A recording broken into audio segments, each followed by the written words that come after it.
Welcome all into a postseason edition of the unofficial WCC Hoops podcast. I'm Zach Farmer. That's Thomas Dunn. And well, this is the episode where we talk about the end of an era. And we're not talking about the Zags leaving the WCC, which obviously you'd also talk about is the end of an era. We're talking about Randy Bennett and the fact that he has now taken the job at Arizona State and will be leaving St. Mary's after a quarter century in Moraga to coach the Sun Devils, returning to his home state of Arizona. And it obviously had been out there and reported as it had been rumored for a while, and it finally became reality on Monday that he would be leaving the Gales to take the ASU job. And this one, it hit with some mixed emotions, at least for me. And because it was kind of all over the place with having that perspective of what the last 25 years have been and the ride it has been. I mean, I arrived at St. Mary's in 2004 in the first 3 years of the run. So I've been around for most of this. And I think what's unusual to think about is that you think about college, most sports teams, if you follow whoever's your team, you've gone through a bunch of head coaches over the last quarter century. I think about the fact that I mean, even as a Giants fan, I've gone through 5 managers in the last 25 years. And I've gone through 1 head coach at St. Mary's, and I think can't be understated just what Randy Bennett has done for that program. They were 2-27 the year before he took over in Moraga. He turned them into one of the best and most consistent mid-major programs in the country. 12 NCAA tournaments, nearly 600 wins, 7 WCC Coach of the Year awards. Like, you can just go up and down the list of accolades that Randy Bennett had collected his time at St. Mary's, and it's just a surreal feeling that it is over. And I want to just kind of reflect on that a bit before we get into the what happens now, because obviously there's the what happens next, but it's a wild feeling to think about going into the new WCC that not only will Mark Few not be there because Gonzaga's leaving, but also Randy Bennett won't be either. And St. Mary's will have to move on without him. Yeah, I mean, you talk about when you kind of were introed into the Randy Bennett era. When I was born, Randy Bennett was coaching St. Mary's Gales basketball.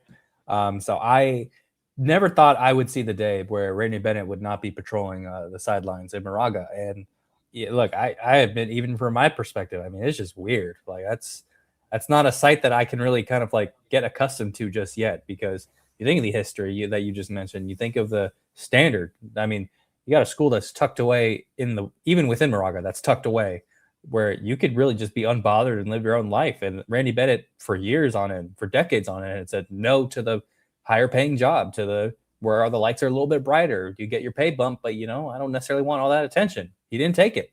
I mean, the amount of times that Cal wanted to court him were a couple times at the very least. And each and every time he's like, nope, I'm going to stand pat and go to work for St. Mary's. And time and time again, you just think, when does the magic kind of run out? Like, because no one really gets to exit on their own terms, especially in this business. And, I didn't sit here in the last week and think, I won't see that Randy Bennett won't be on the sideline next year in Moraga. I don't know how much of a lead in kind of you got, but once kind of things started adding up, I would say the first domino to fall for me was Arizona State's 247 Sports. Like, that's like their main outlet. I'm like, look, they wouldn't put this out if they were wrong. Like, this is probably the first time I could sit here and seriously say Randy Bennett's actually considering a move. And then to kind of see how it's accelerated from all that to now, and see him get off the plane in the Arizona State kind of like hype video and all that, I'm like, shoosh. I mean, it's a weird sight, I must say. But I like, man, all due respect to that man. I mean, he kicked everybody's ass for decades in that league. He was a pain for everybody, and that even includes by the end, it was a pain for the Zags. I mean, the Zags had the number early, and then St. Mary's really kept them honest and then some by the very end. So I look at all that, and you look at a stalwart of the WCC alongside Mark Few, Randy Bennett's right there, and he is going to deserve all the flowers and statues when he eventually retires over in the East Bay. But for now, it's just like, oof, man, this is really going to be a new WCC reality with no Few and now no Bennett. I mean, I think about all the moments that basketball moments that happened with him along those sidelines, beating the Zags for the first time in 2005, when in McEwen Pavilion, the old old sweaty like wooden benched McEwen Pavilion. Thinking about them winning the WCC tournament for the first time in Vegas in 2010. Thinking about those road trips, any number of tournaments obviously we've seen over the last 25 years. It's he brought St. Mary's to a place where they had never been before. You think about that. I think I saw someone put it out, and I'm forgetting on who, so I'm going to apologize for not giving credit where credit is due for pulling the full numbers on the St. Mary's program. That Randy Bennett has the 579 wins total for his career, and in the previous 98 years of St. Mary's basketball, there was 900 plus wins. So the fact that Randy in the last quarter century had almost 60% of the total of St. Mary's wins in their program history is just such a remarkable feat. For, again, like, we can talk about just the size of the St. Mary's, the resources that St. Mary's has, the size of the gym and everything else. What he was able to accomplish in that environment with those facilities can't be understated. And it is a blow to mid-major basketball as a whole. Obviously, that was the one thing. If you looked around at just college basketball Twitter, especially of those who are fans of mid-major hoops, it just felt devastating. It felt like a moment that none of them thought would actually happen. And I think that was me too, I think, until the very end, because there had been offers in the past and he had said no. And there had been, like, because I thought for sure, it's like, well, if this was going to happen, it would have happened 10 years ago, 15 years ago. The fact that it happened now, I think was just like was not to say the shocking part, because obviously there are circumstances that make a lot of sense in why the move was made at the time. And we'll start to get into that a little bit, but it's a weird feeling that Randy will not be in Moraga anymore for St. Mary's basketball in the next 5 seasons, because that is a 5-year deal with ASU.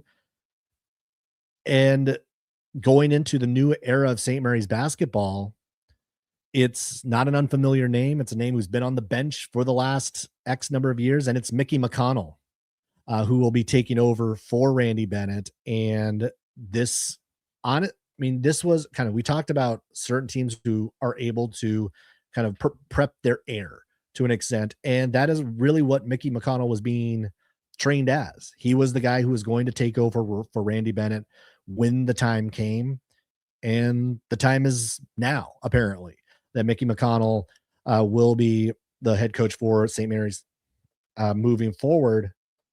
And I mean, Mickey's a guy I like Mickey a lot. I think he's going to do a good job. Obviously, he knows the system well, but I don't know how he's going to do it, because obviously I'd expect some changes. Like, he may want to run the offense differently. He may want to run the defense differently. How is he going to recruit? What's the NIL going to look like? How many of the guys from this roster is he going to be able to hold on to? We already know at least of one from the current roster that will be out. Paulus Morauskas announced that he will be hitting the portal. And then also one of the recruits coming in, JR Croy, who was originally going to be coming to St. Mary's, will now be heading to ASU with Randy Bennett. So, I mean, there's some questions that are going to go into this new era of St. Mary's basketball, but at the least on the surface, like, I feel pretty good about Mickey McConnell having that continuity with the culture in Moraga.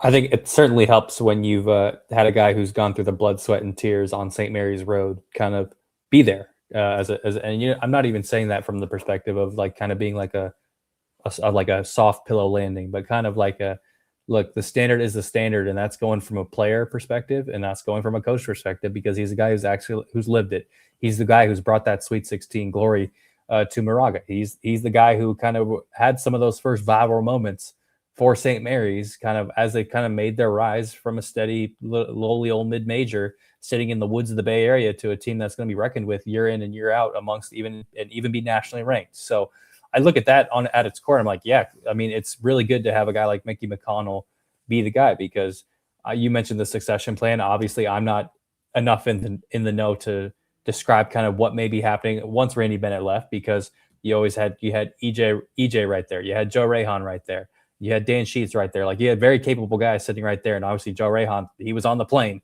to Tempe, so like that's a whole nother thing. So there's so many different, I guess. There's so many different narratives and just so many different avenues that where this thing can go and kind of where St. Mary's as a program can be. But look, it's going to be hard to replicate that success. I think there's no doubt about that, just considering just the level of it and the standard of it that Randy Bennett had for decades on end as a Gale. But when you look at someone who can try and potentially emulate it while trying to improve and trying to get their own spin on these things, I think there's really not many better areas than to go to someone right in your own backyard and someone who knows what it takes to do it and Mickey McConnell. So I'm really intrigued to kind of get to know him. Look forward to doing so and getting to talk to him and kind of poke his mind about kind of what makes him tick and what makes him feel like, look, even though this was going to be the plan, but what makes him feel ready for the task? Because, it's one thing to negotiate for it. It's another thing to say, all right, let's go do it. Hit the ground running day one. And really first step starts when he gets introduced Wednesday as head coach in the introductory press conference at UCU. Yeah, it's going to be a different experience with Mickey. And the first thing that's coming in my head, it's like, okay, it's building this roster.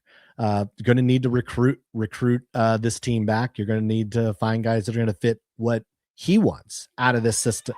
And what is that moving forward? What does a Mickey McConnell team look like? How close is it to a Randy Bennett team? Is it the same? Is it how much different is it going to be? And I'm excited to kind of see what that looks like. But of course, that I do think that means there is going to be at least a little bit of a drop off. I wouldn't, because I don't think the expectation going to next year, obviously not knowing what the roster looks like, should be, oh, they're back in the NCAA tournament. That's an unrealistic expectation. I feel like for year one of a new head coach, brand new head coach, he's never done this before. So thinking that that's going to be the case year one is not something I think should be any level of anyone's expectation. If they can get back to an NIT next year, I think that would be great. Like if that's the level they are able to play at even year one after Randy, I think that's great.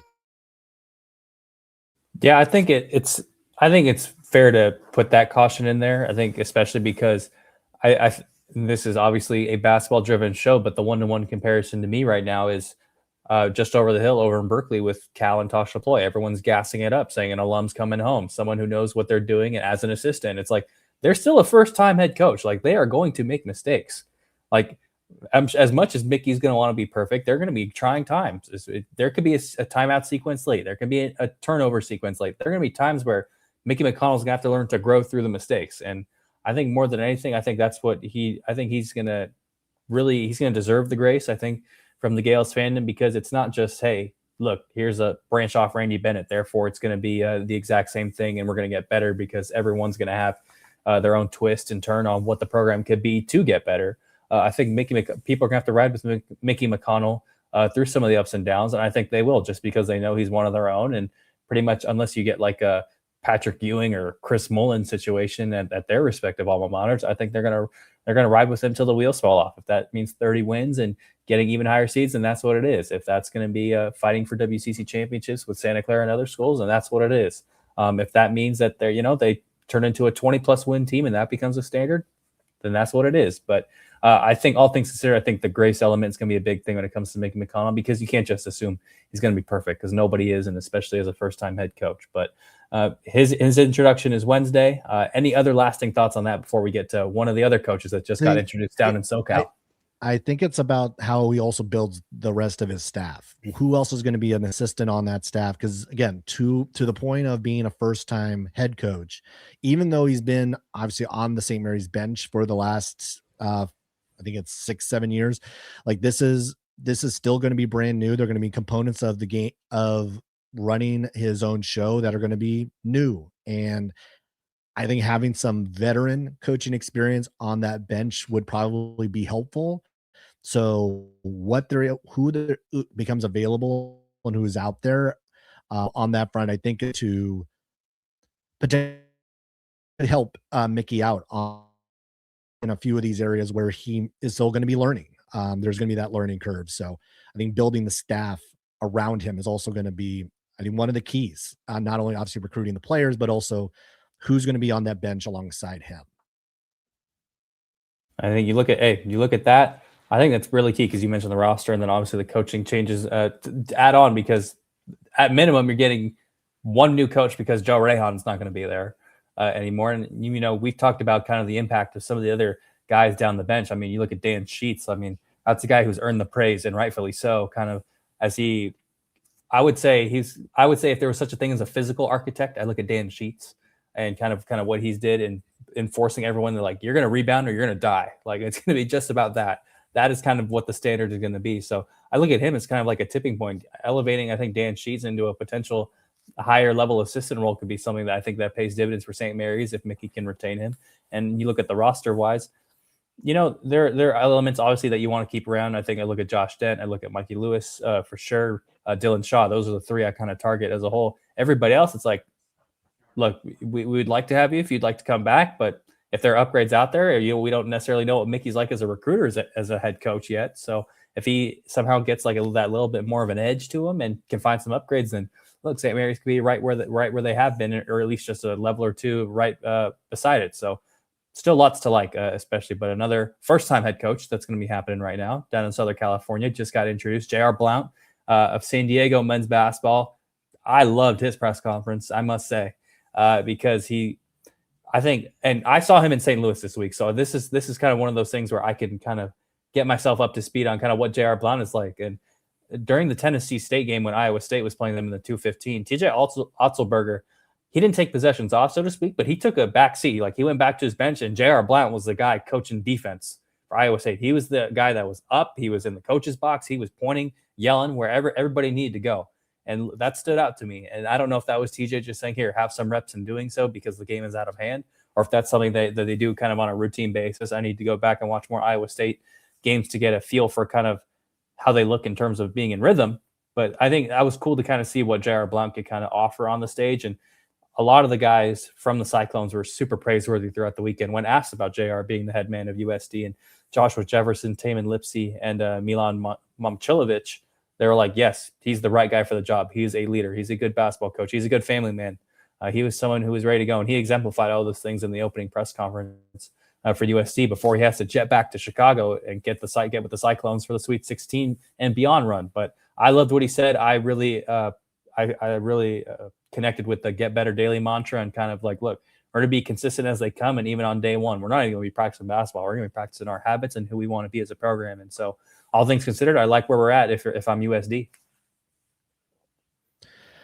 I think one of the things that he talked about is also not just getting better as a basketball player, but it's getting better as people, and bringing that part to San Diego program, which obviously, like, I think has been one of the WCC programs we've talked about that has a lot of potential to it. And it was mentioned during the press conference by Kimye Massey, the AD, about how there was a lot of interest in this job, and that there was a lot of high major interest in this job from some assistants. So I think there's a lot to be said about what this program is capable of doing if that was the amount of attention it was gathering. Yeah, and I think when you look at San Diego, it's such an interesting part of what the future kind of holds, because you're in such a resource-driven city and area of the country that you can have the platform to succeed.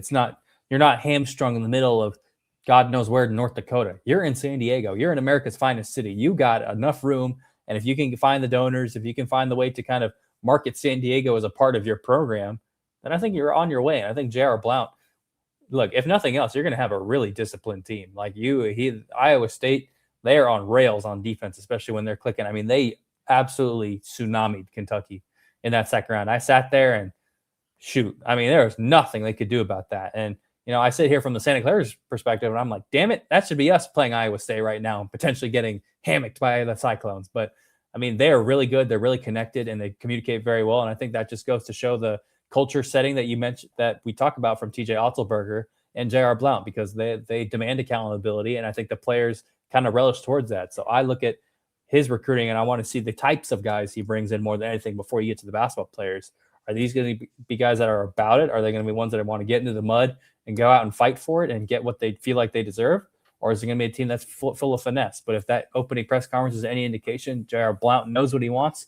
And I'm really excited to see how he hits the ground running once the Cyclone season is done. Yeah, I think it's going to be really exciting to see what JR is able to do and bring in, because again, all the praise that we've seen kind of throughout the coaching circles, players, whatnot, that ever since he was announced as the San Diego head coach, I think that says a lot about what he's going to be able to do on the recruiting front, what he's going to be able to do on building a program that has an identity and building one that is going to at least hopefully be sustainable for a long time at San Diego. Now, as we know, it's like if he has any level of real success at San Diego, he probably won't be at San Diego for all that long. But I do think that but thinking about what the next couple of years is going to look like, next few years is going to look like, there's a lot of opportunity in this league to move up because of the departure of Gonzaga, because of the coaching changes at St. Mary's. It is going to be a brand new era in the WCC, and San Diego has the resources. Obviously, we've talked about their NIL. We've talked about their new practice facility they opened in the last year. They are committed on the financial front to make this better. And by all accounts, it seems like they've clearly made the right coaching hire. The press conference did nothing to diminish that thought that they made the right hire. And I think it's going to be an exciting offseason for San Diego to see what they're able to bring in and the personality that we're going to start to see from this squad, because we've seen the lack of success that San Diego's had over the last 20 years. It feels like this is now like the real opportunity to have some sustained success with the Toreros for the first time in a long time. Yeah, and I think I think of the Jack Cronin who emceed it and kind of mentioned the sense of energy that kind of took over the campus when they went on their NCAA run in the late 2000s and then into the part of the NIT run later on.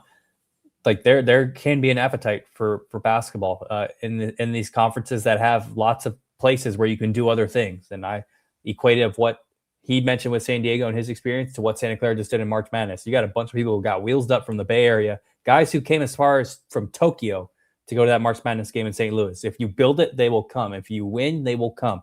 And I look at San Diego, it's like, look, you've seen what San Diego State can do at Viejas. So if you can build a winner at JCP and you acknowledge the reality of how timing can be, with success in this business, but just as a whole, like if JR Blount shows kind of that pulse of what we know he can be based on his history at Iowa State, I mean, he can be in for a real bang up job and really had a chance at getting a bid, because you look at the new WCC tournament, it's not the staggered start anymore heading into next season. So San Diego can get themselves off the right foot, then hit a nice stretch of play. Hey, you never know. Let them know, T-Rose. I'm watching. I'm watching with excitement. Exactly. It's like, yeah, the new format of the tournament, which for those who haven't been totally clued in on that, it's going to be a traditional 8-team tournament after that first round, 7 through 10 matchups. So that the double, triple bye into the semis is no more. So it will be probably more wide open than we've seen it in Vegas, back at the Orleans for the WCC tournament next year. And San Diego's going to be in that mix. We were texting back and forth about what the power rankings, way too early power rankings might look like right now. And San Diego's sitting right there on the borderline of that top half of the WCC, like kind of bunched in with Seattle U, Pacific, San Francisco, and just kind of seeing what all those teams are going to bring. Because I think, but at least for us, it's like there's a lot of trust in the coaching staffs that are still around, at least for now, but then also what is coming in.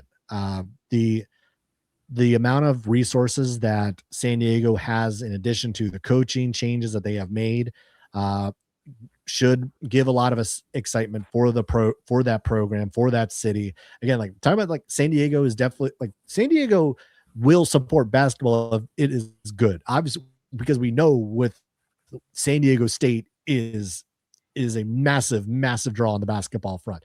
UC San Diego, as they made their first tournament run last year, they started to bring that energy. If USD can do the same and be a consistent program, I mean, that gym can get some numbers and will be able to fill up if they are able to start to win on a consistent basis.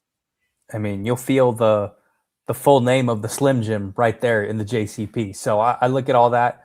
It's a time where, look, if this goes right, you may be seeing one or both of us down at the JCP not before long, just to go catch what's going on. But all things considered, when you look at what you have to do before you even get a roster together, before you even practice, before you even play a game, you got to win the press conference, you got to win the people over. And JR Blount, you have won the people over. And that's not just from that, but what I saw from you in St. Louis. So very excited to see what you go do. Look forward to following along. Best of luck with the rest of your Iowa State run.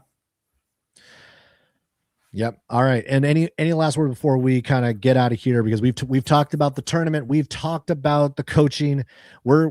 It's off season mode now, but that doesn't mean off season means off the mic. That does not mean that at all.